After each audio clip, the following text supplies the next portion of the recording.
Hello again, everybody. I'm back with the final mission of the Orange Star campaign, the first of the 4 boss missions which are often called factory missions. In several of the factory missions, the Black Hole CO talks as though winning this battle will somehow turn around the entire war. Good question, Flak. Who knows what Adder is doing here? He certainly doesn't help at all. He's a slightly more dangerous commander than Flak. If he'd taken charge, it could have been tricky. But really, he's just as incompetent as Flak all in all, maybe more so. Lash and Hawk are the only ones who know what they're doing. The natives are restless. What? Adder is such a slimy twerp that it makes you sympathetic to Flak. I really don't know what Adder is doing here. We don't see any other indication that he dislikes Flak really. He's just kind of kicking him while he's down for some reason. Anyway, this is the first mission where we can choose our own CO, which I always enjoy quite a lot. I don't know why they always make you choose before looking at the map though. Well, Andy is useless as usual. I have secured some decent wins with Sammy. There are some parts of the mission that she's good at. But overall, there's no doubt that Max is the best choice for this mission. He's the obvious pick for the usual strategy people do to win it quickly with a single bomber. To make things more challenging, I won't go for that sneaky win. I'll be doing a knockdown, drag-out, all-out battle. And Max is the best choice for that too. So, meet the second of the cool new black hole buildings. This thing, a factory, is much more dangerous than the Black Cannon, actually. This is, of course, what Sturm was talking about in the beginning, when he said that he would need to get resources and materials to build his army this time. So I guess this is how they're producing most of their troops on this world or something. How does being a spy even work among these bubble tank alien robot guys? Maybe he disguised himself as one of the black hole... Wait a minute. Maybe that Adder we saw was the spy! Holy cow, this makes so much more sense. Wow, I get something new out of this story every time I play it. Well now, I think I mentioned a while back that in the Japanese version of the game, Orange Star is actually called Red Star. Apparently, the localizers thought that would sound too communistic to American audiences, despite the Cold War having been over for a decade by that point. In any case, comrades, we, the Red Star Army, shall go out and seize the means of production. I'll build an APC to get out to them faster. That gives me a weak military start, but a strong economic one. You can see, I think, that there are 3 important properties around the middle, 2 bases and 1 airport. We need those to keep up, because as you can see there, they can pop units right out of that factory. I realize that I make things confusing because I call bases factories half the time, but in this game they're distinct things. So factories are pretty unique and very dangerous. They have 3 doors, which can all produce units for free. Any unit. On this mission they'll only do ground units, but they could do air or sea, and they will on some future ones. What they produce seems to be scripted, so they won't just endlessly spam out 3 neotanks per turn, although they will occasionally do 3 neotanks in 1 turn on some later ones. I think occasionally I've seen some variation, but I'm not sure. In any case, they don't use it to actively counter you. Anyway, because of that, Flak has functionally an extremely strong economy, despite having only 1 normal base and a few buildings. He'll net out to have an economic advantage, but we can beat him with better tactics. So I have a choice now. I can either run to the west to grab that base, which could otherwise be contested, or run up and grab the airport, which he can also contest by throwing out a missile from his factory very fast. I can't get both guaranteed, so I'm going to take the airport. If I can get out even a single battle cop before he gets his anti-air units in position, then he's in trouble. The fast way to win the mission is just to save your money and build a single bomber from there. They can just rush the pipe and win immediately. You can't do a thing about it. To max your power score in that case, you just need to kill 2 units at one point and then you can go ahead. Now you've probably noticed that there are several choke points in this map. All those rivers make it very easy to bog down ground units. Like most black hole installations, the factory is indestructible in most areas, but it has 1 weak spot. And that works exactly the same thing as attacking the Black Cannon. Every unit does the exact same amount of damage to any black hole installation that it can attack. Nothing instant kills them without CO boosts, but with CO boosts like Max, a lot of things can. Don't know why they don't use that invincible armor on their units. Maybe it's too heavy. Oh, one other thing. This new terrain type, pipes that we're seeing here. They block all units, somehow inexplicably including air units. Even if you assume that they're somehow taller than mountains, that doesn't make much sense, because artillery can fire right over them with no problem. Even in a cartoon war game, I think that's a little bit too silly for my taste. Anyway, I'm going to grab that airport. Now, a lot of people, I think, wanting to get to the western base would now move this APC here, and then put the infantry into it. That is a mistake, don't do that. The smarter approach in this circumstance is to first move your infantry those 3 spaces west, then put the APC 3 spaces from that, and then next turn you load the infantry in, drive the APC west, and drop. You get more total movement done that way, and will arrive a whole turn earlier in this case. Very important. Now, I'd like to capture these neutral cities up in the north, but really the base by the river is more important. I also want to get a tank out now. I'm off to a slow start militarily, and if I don't start shoring up my defenses pretty fast, he can overrun me. This is going to be a 2 or 3 front fight soon, and I can only produce things in 1 spot, unlike him for now. I don't know how they found out we know. Maybe they caught the Adder spy or something. Good strategy, Flak. If he rushes us now, he is at the advantage. This early recon often tries to harass you if you go for the western base first. You can block with an APC though and get away with it. Interesting, he's choosing to move it eastward toward my airport infantry. Bad move, I think. As I've mentioned several times, recons are terrible at crossing plane, and it's going to have to contend with both kinds of planes going this direction. Anyway, that means that they're not contesting my capture of the western base, so I'm safe on that front for now. And although I'm not going to commit either way yet, that probably means I can send my tank across the river instead of over to the western front. It could be useful in either place, but I need it to do two things basically. Protect my capturers, and hunt down the enemy anti-air units. Alright, infantry can get crossing the river and start capturing the properties up there. That'll be a good source of money at least. And speaking of money, I better save what I have to get a battlecopter out fast. 2 if I can. In case I didn't say this already, by the way, Flak doesn't need to spend funds to get things from his factory. That's completely free. Notice during his turn, by the way, that units he builds out of that factory can immediately move, unlike guys built from bases whose turn ends. That makes his factory very dangerous to approach, because you don't know what could suddenly pop out of it and attack you. Well, I'm going to get to work capturing that western base so I can open up a second front there and produce troops near the battle. And I'll move in to claim the middle factory too. Being able to produce counter units where and when they'll need it, instead of 5 turns away, is very valuable. But I really don't need anything on the west this time, because he's not advancing that way, so I think I'll commit my tank to the middle front. With the battlecopter's assistance, it can beat down just about anything. I do want to keep this infantry alive if I can, so I'll put it onto this mountain, and then I'll build a battlecopter here, which blocks off the recon's path. And meanwhile, I'll start crossing the river and going for captures. All the rivers really do bog this map down a lot. And that's one of the things that makes Sammy actually viable here, although not as good as Max, because her mechs can just run full speed across the river. Max's mechs aren't bad or anything, by the way. I could totally build some, but I'll get cheap infantry instead to save money for better units. And he pops out a missile and a mech, and he'll probably move that missile to cover my airport, which is why it was so important to produce the battlecopter or bomber immediately. Now he's in range of the battlecopter, and as I mentioned when talking about how bad missiles are, they're quite vulnerable to air units. But, although it's tempting to rush in there and shoot at him immediately, he might produce an anti-air from the factory. I should play conservatively for now and bring in the tank. If he produces an anti-air, the tank can shred that, and then the battlecopter will have free reign. This base is mine, just in time to produce some troops before he sends his infantry swarm over. And APC tactics again. I want to get my infantry from the far east to the far west. If I leave the APC in place and walk the infantry onto it next turn, then next turn I can drop the infantry onto the city. Whereas if I move the APC over now and move the infantry onto him, the next turn I end up several squares short of the city actually. This is basically the equivalent of how in Fire Emblem missions I always start off with the cavalry in the front, run the infantry up to them, and have them pick up the infantry and move forward from there carrying them. Maximizes the distance you can move your army. Now I need to think about what to do with my battlecopter. I must keep it out of missile range, and in the worst case scenario he builds an anti-air from this far right factory door. But even in that worst case he can't defend this recon. Therefore, I'm going to go attack that. I think it's smart to plan for the worst case scenario on factory missions. Always assume that the worst possible unit will pop out of those doors. Worst for your plans, that is. Best for Flak. Now if I advance my infantry, the recon will probably run up and shoot it. I don't want to lure the recon in and have it block my tank. My tank needs to get across the choke point fast, so that guy should stay put. And I'll just go for the safe captures over in the east. I'm also mulling over whether to keep focusing on crossing the rivers to do more captures, or to send more infantry west to deal with his swarm of guys over there. And I'm pondering whether there's anything else my infantry can do that would be useful during this time. It feels bad to have a unit sitting idle, but better that than have it get killed before it can do something useful.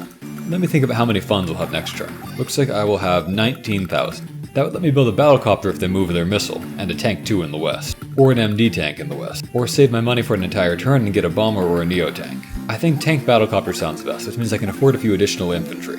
I'm going to need a lot to just take up space and also fight his infantry swarm over on the left without committing large numbers of valuable units to it.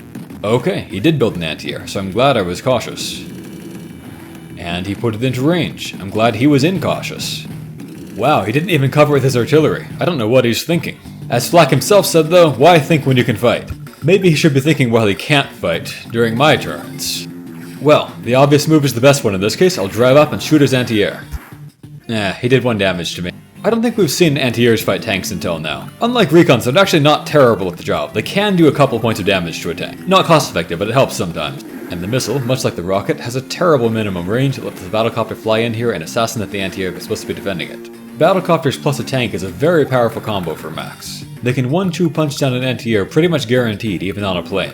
There aren't many obvious counters to it, really. An opponent has to get clever. Over here in the west, I definitely want a tank. I'm in danger of getting swarmed and surrounded and blocked in place while he moves up more dangerous units. I'm dropping very aggressively here and counting on the terrain to help preserve my infantry. What I really want is to avoid having his guys swarm around my tank and restrict its movement too much. The middle front is doing better. I've got 2 battlecopters out and he really can't oppose me very well. I'm almost certain that the factory won't produce multiple anti-airs in a row. Like I said, I think it's pre-programmed to make certain things on each turn, and I don't remember it swarming out large numbers of them. I'll keep advancing my own infantry wave. You see, the one thing you can do to stop factories, besides just winning the mission by destroying the pipe, which would be very easy with the bomber by now, of course. Anyway, the alternative thing to do is just to block off all 3 doors. So my goal is to get just 3 cheap units like infantry or damaged, used up tanks and things like that in there and just block them off. Let me talk about luck a bit, because it will matter when he gets his superpower later. Most COs have a uniform distribution chance of dealing plus 0% to plus 9 percentage points over what the displayed damage says. Flak instead deals between negative 10% and plus 15%, and is not actually a uniform distribution. Well, on the Western Front now I have a concern. I did succeed in keeping my tank mobile, which is good, but it can't attack anybody safely without being possibly in range of their tank. Still, I think first striking their mech is the right move to make. I'm going to count on their clutter from keeping them from doing a good tank counterattack on me. By the way, for a perfect speed score, I have 17 turns to win this. I'm on turn 8 now, so that's a pretty good spot. I'm thinking about what to build. I want something on the west to hold the line and keep my factory from getting captured. I think I'll have to just keep with the obvious move and build a tank.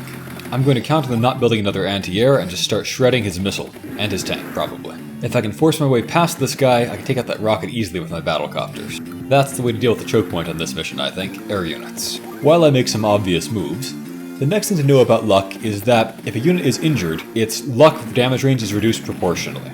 So if you're at 5 HP, you can only deal plus 5% damage for an ordinary CO. Now let's see.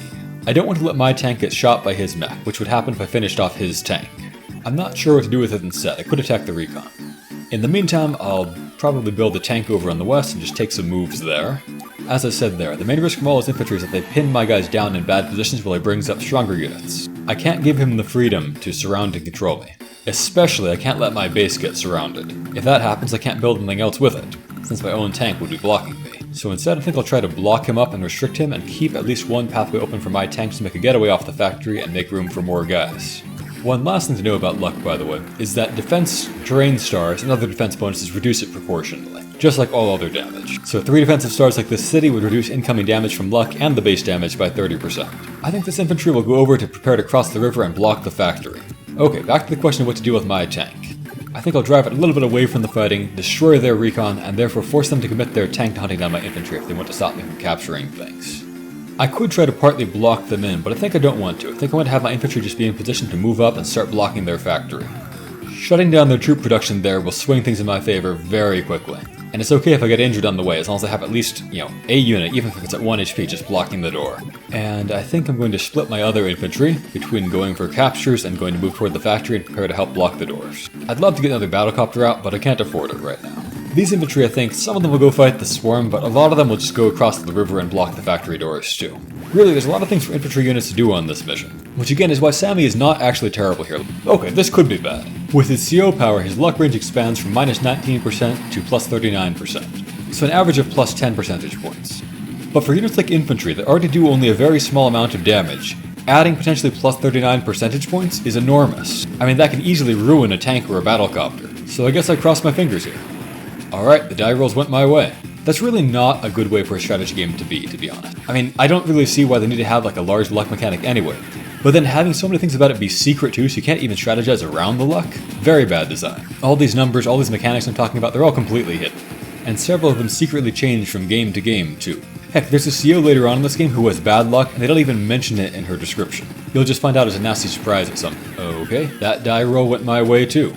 His CO power is really never that impressive, but he got bad luck this time. Now it's important to bear in mind, he does still have that bonus on my turn. Okay, he was smart, he built himself an anti-air in his normal base. So that'll be a little bit of a problem until I bring a tank over them. I'm still feeling pretty comfortable though. In fact, how about I go camp out in front of his factory and make myself at home? So there we go, that's 1/3 of his units cancelled, assuming he evenly distributes them, which I'm not actually sure about. This will possibly take out the missile, because again, luck for some reason. I don't know why it's in the game. I took it out. Great. So he now has no way to police my airport. can produce whatever I want from it. Once I clear that tank, that is, but that's easy. I'll park yet another guy in his factory, restricting him. So I think this means 2/3 of his units he would get just get cancelled instead. And I'll have my tank go down and clear out his guy, open up the space again. Mostly because the mech is blocking my options to the west, not because I want a battlecopter or anything. They're not super useful right now while he has the other anti-air that I can't get to. Okay, so his mech is likely to walk up next to that city, at which point I can move over and shred him with my infantry. That will be my plan. And I'll move this infantry in to prepare to block even more of the factory door, and free up the more valuable units to stop doing guard duty and go out and hunt the enemies. Over on the western front, my options are kind of limited by his power. I shouldn't attack somebody who'll be left with, say, 5 or more HP, because they still have too much possible luck upside in that case. What I really want is to eventually get his anti-air in range in a future turn. Then, once again, my battlecopters will be free to do whatever I want. I do think I'll need to take the shot against the tank, although I am worried about taking some injuries from it. And again, that'll free up my own base to keep building things from over there. And I've got my power now. My power is a good deal better than his. It might help me surprise him and wipe out units that he thought were safe by giving me that +1 movement. Or letting me instant kill and break through a defense. We'll see. I'll just stop him from doing this capture here. And continue to produce more and more guys to block his factory, kill his infantry, and just shut him out. The Red Army continues its slow advance. Okay, we'll see what, if anything, he gets from his factory this time. I think that with 2/3 of the doors blocked, he just loses whatever he would get from those doors. This is kind of a test, though. I'm not certain that it doesn't pop out through the left door instead, because that one is left unblocked. I am taking a couple of infantry casualties, but that's alright. I've built a lot of units, so it won't really hurt my technique score. Okay, he's backing up his indirects, and he's once again questionably putting his anti-air right in range of my tanks. So I don't even really need to surprise him with my power, although it will turn this into a really lopsided win. He thinks his indirects are safe, but they're about to not be safe anymore. A good use of my power right now probably will clinch the win for me, but I do want to make sure I shouldn't save it for a future turn or something. How am I doing? I'm taking 2 casualties out of 20 units, that's doing great. And he's nowhere near producing 30 guys, so if I kill at least 3 in one turn, I'm guaranteed to get a good power score. Alright, time to use my power. I could have saved for the super, but I think the map will be over by the time I get it. Yeah, get out of the road. And the plains, and the woods, and the cities, and the bases, everywhere. Clear out. Okay, so I want to drive up and start shooting him. My infantry get no benefit from the power really, other than the plus 10% generic defense that all COs get while using their power, but it's a good engagement anyway. I should do a little lesson on the entire damage formula at some point. But CO defense bonuses are additive with terrain, by the way, so it works very powerfully. Okay, well his mech is basically out of commission. It will probably try to walk back to the nearest city and slowly heal itself, and I'll just pursue it and kill it. Now the good part, the classic max 1-2 punch. Tank softens up the anti-air and a battlecopter will finish it.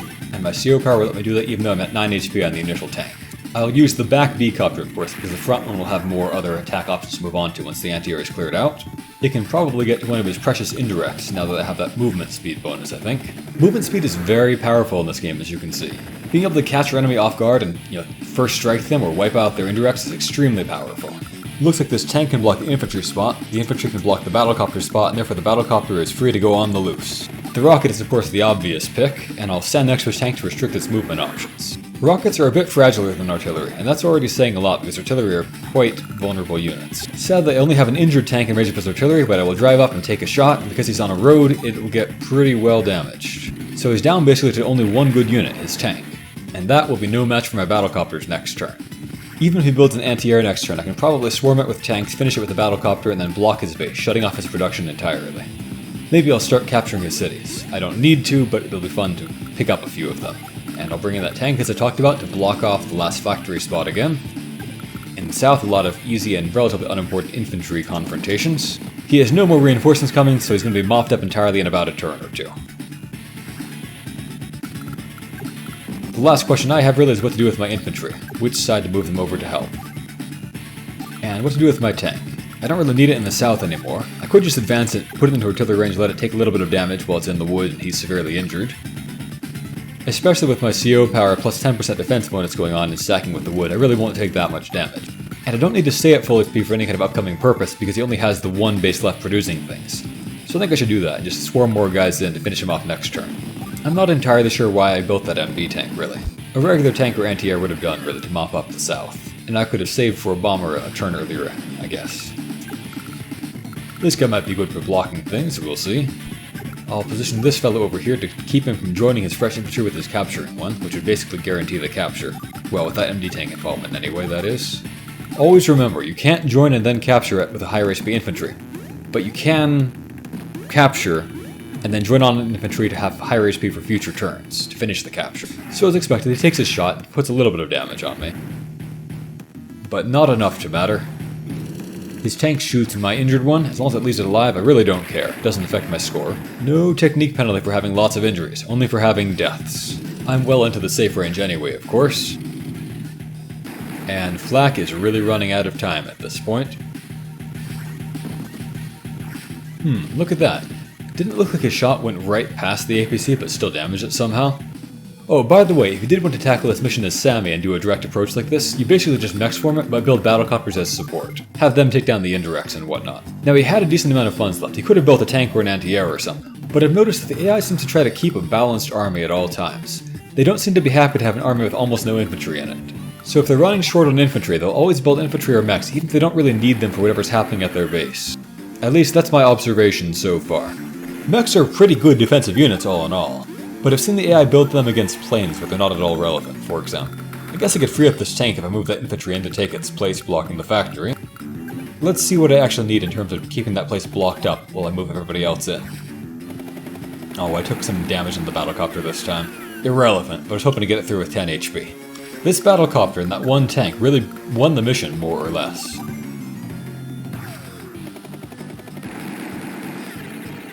Okay, so down goes his mech.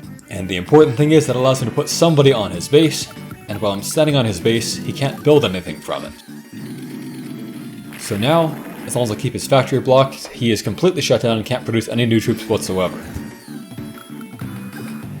This severely injured tank can finish off his critically wounded rocket before it gets healed up in that city and starts causing more problems. And I'll just continue with mop-up operations.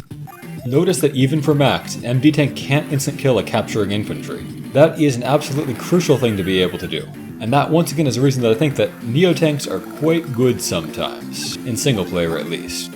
But even in multiplayer, if I was in the kind of circumstance where I need to have a very heavy melee ground unit, I would often pick the Neo-tank for the MD tank, because it can instant kill the crucial things that it has to, and clear a path for other people to clear out indirects and stuff like that. Speaking of Neo-tanks, it occurs to me that I don't think I've ever seen Flak actually build one on this mission. That would have been a nasty surprise from his factory, wouldn't it? Well, my next goal is to buy myself a bomber to instant kill the pipe, so I'll save my money for this turn. Let me set about continued mop up on the southern frontier. And I've killed like 2 or 3 times over the number of units that I need to kill in one turn to get a perfect power score by now. Remember, the way the power score works is that you compare the number of units you killed on your turn where you killed the very most against the total number of enemy units that the enemy ever built over the entire map. If you killed at least 10% on one turn, then you get a perfect power score. His tank is at low enough HP at this point that my luck factor should take him out pretty fast with 1 or 2 infantry attacks. We'll keep crossing that river. And there's really not much else for this guy to do. I don't know, I'll plonk him down over there and keep restricting the tank's movement. And I've only lost 2 guys, so I'm really doing very well. I could easily lose 2 times as many and keep a perfect technique score. I'm really overkilling things this time. And I'm winning well ahead of turn 17. In fact, this turn 13 win is a good deal faster than my previous best time for doing an all-out assault like this win. I had a time of 15 turns for both Sammy and Max previously. Let's capture things to taunt him. I wonder if I could have sped things up by doing some joins on the previous turn to get to the bomber 1 turn earlier. The biggest thing, of course, would have just been not building the MD tank. That wasn't necessary. Okay. Let's blast down that APC of his. By the way, killing a guy inside an APC does not count as 2 kills for your power score.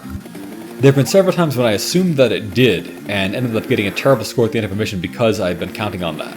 There was one time on the very long, drawn-out final battle of the Yellow Comet campaign, where I thought I'd killed 12 units in one turn when he had 90-something, which is a pretty amazing number. But actually, it turned out only about 7 of them counted, because the rest had been inside landers or APCs. So I got a lousy power score and had to restart the whole mission. There are some other nuances to power scores to talk about when we have allied armies going on, but that can wait for future missions. Let me know, by the way, if there's a mechanic you'd like me to cover. I'll plan to talk about everything sooner or later, but if something is confusing that hasn't been explained, I'm happy to answer it. It's a sad day that I won't get to capture that neutral city over there in the west. You know, really, I could probably just skip a lot of these final moves. Even besides, I could have just taken out the pipe 6 turns or so ago, I mean. But I just always seem to like to be moving everybody efficiently and taking out all the captures that I can, even when I know they don't actually matter.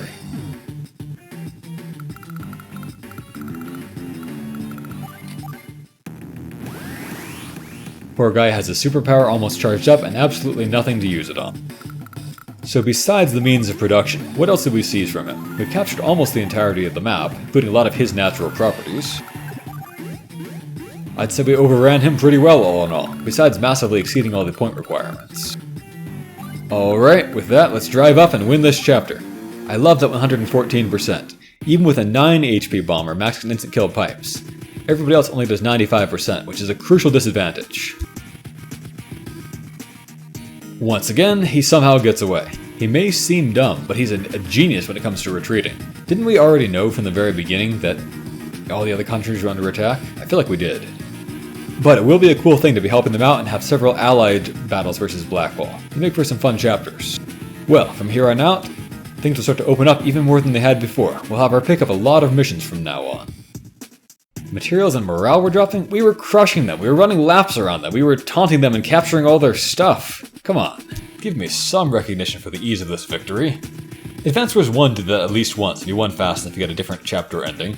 Once again, confirmation they came from some other planet. But no talk of spaceships or anything like that, or intercepting those to keep them from coming back. So we massively overkilled the perfect score requirements there, shaved off many turns, killed way more units than we had to, and lost many fewer than we could have. And with that, Orange Star is free. We're done with their campaign, and we can tackle the other ones. From here, things get more challenging. The only downside is we have to say goodbye to Max for a while. Got another story segment here, introducing both Blue Moon and Yellow Comet stuff at once. Olaf and Grit here, for those who didn't play Advance Wars 1, were the main villains of that game in the first section. They were both actually Orange Star COs before they defected, so I always kind of wondered, like, who did Blue Moon have before that? Grit kind of waffles between being an idiot and also very smart. Always lazy. Olaf is a little bit brighter in this game than he was in the previous one, where he was basically the Flak of that game. No, you know, he was dumber than Flak. He was the dumber than Flak guy of that game. I really can't say I like Grit very much as a character. Actually, I don't like him that much as a CO either. He's a very powerful CO, I just don't find him to be a very fun one. And here's the new Blue Moon CO for this game, a little kid named Colin. But this little kid, unlike Andy, is rich. And that somehow makes his units cheaper. That's his thing. Maybe he subsidizes the purchases and pays part of it himself. Sounds like a scandal in the making, really, to have one wealthy family be basically buying your country's military. Maybe they'll take over Blue Moon in the next Advance Wars. I guess there's kind of a fun dynamic between the Blue Moon COs, but I really like the other countries better. Colin is probably my favorite. Yes, sir, I'll take it easy, sir. I'll stop calling you sir, sir. So, we immediately get 3 mission options in Blue Moon, and we also get 3 over in Yellow Comet. So there is Sanja, daughter of the Emperor, and Emperor Kanbei himself. So, I guess Yellow Comet is some kind of tyrannical monarchy. Kanbei is less stupid in this game than the last one. In general, things are more serious this time around. He is still kind of a ditz. Sanja's sort of the opposite. Whereas Kanbei is a great CO in battle, but dumb outside of it, Sanja is very smart, but she's a lousy CO in battle. I find this confusing. I'm not sure if this is supposed to be happening contemporaneously with the Orange Star conversations as they started their campaign, or if Yellow Comet just didn't notice something happening until now somehow. That would speak ill of Sanja's intelligence division. You've probably heard by now, by the way, that each of these countries is kind of themed after a real one, circa World War II. Blue Moon Russian, Yellow Comet Japanese, and Green Earth mostly German.